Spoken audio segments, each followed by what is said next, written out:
বিদ্যালয়ের গেটে বসানো হয়েছে বাজার। বিক্রি করা হয় হাঁস, মুরগি, ভেড়া, ছাগল। জবাই করা হয় বিভিন্ন গবাদি পশু। সামনেই বসানো সবজি দোকান। আর এভাবেই দিনের পর দিন এসব হাঁস, মুরগি, গরু, ছাগলের ময়লা ডিঙিয়ে বিদ্যালয়ে যেতে হচ্ছে কোমলমতি শিক্ষার্থীদের। দেখে মনে হবে বড় কোনো হাটের চিত্র। এতে দুর্গন্ধে একদিকে স্বাস্থ্য ঝুঁকিতে পড়েছে শিক্ষার্থীরা, অপরদিকে নষ্ট হচ্ছে বিদ্যালয়ের পাঠদানের পরিবেশ। আবু বকর সুজনের প্রতিবেদন, জানাচ্ছেন মোর্শেদ আলম। কে বলবে এটি বিদ্যালয় আর এখানে নিয়মিত পাঠদান হয়? প্রথম দেখায় যে কারো মনে হতে পারে এটি কোনো হাট বাজারের চিত্র। মনে করারই কথা, কারণ এই বিদ্যালয়ের গেটে বসানো হয়েছে কসাইখানা।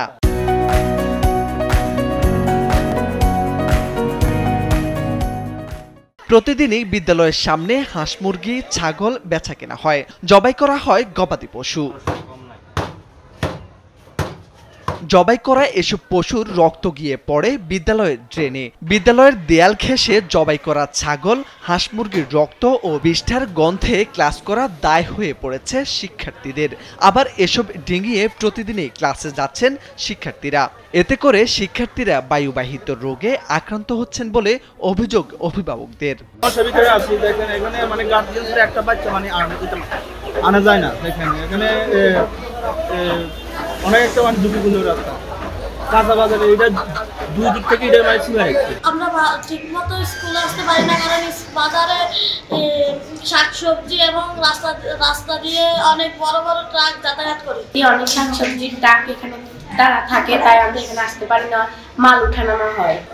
কুমিল্লার ১৪ গ্রাম পৌরসভা সদরের এম.এ. করিম সরকারি প্রাথমিক বিদ্যালয়ের চিত্র এটি। বিদ্যালয়টির সামনেই গড়ে উঠেছে বিশাল কাঁচা বাজার।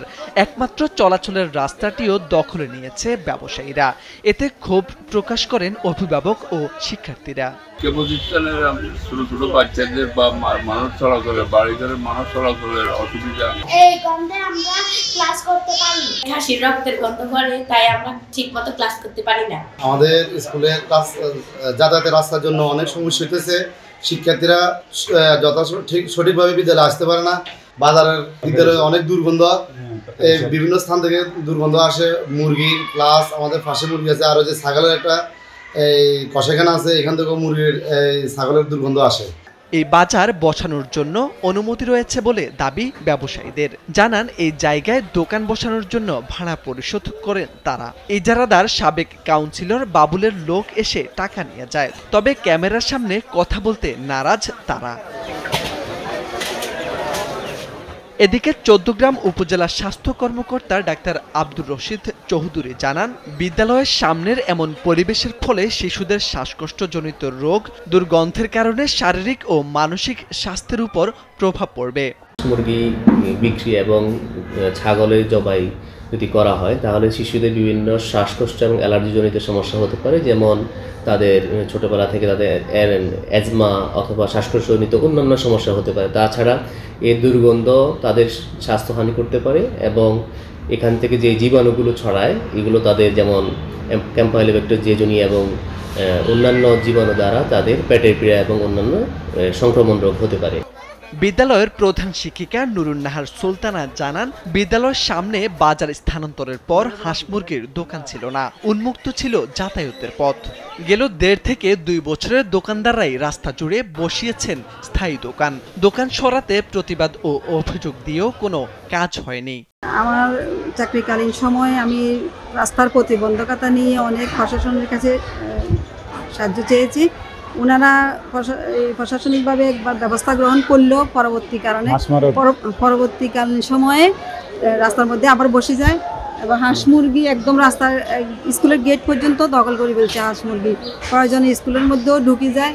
আবার পাশে স্কুলের পাশে উত্তর দিকে একটা খাসি জব এখানে হয়েছে, ওটা দুর্গন্ধে পরিবেশ নষ্ট হয়। এ বিষয়ে উপজেলা নির্বাহী কর্মকর্তা মোহাম্মদ রহমতুল্লাহ জানান, পৌরসভা কর্তৃপক্ষ থেকে প্রয়োজনীয় ব্যবস্থা গ্রহণের জন্য ইতিমধ্যেই বাজার পরিদর্শন করা হয়েছে।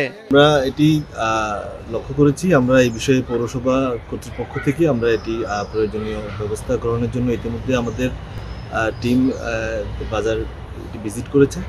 আমরা খুব দ্রুতই এটিকে আইনানুগ প্রক্রিয়ায় গ্রহণ করব।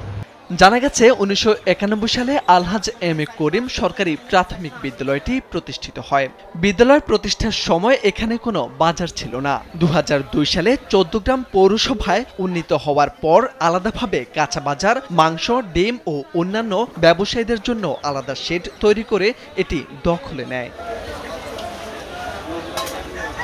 মোরশেদ আলম, কালবেলা।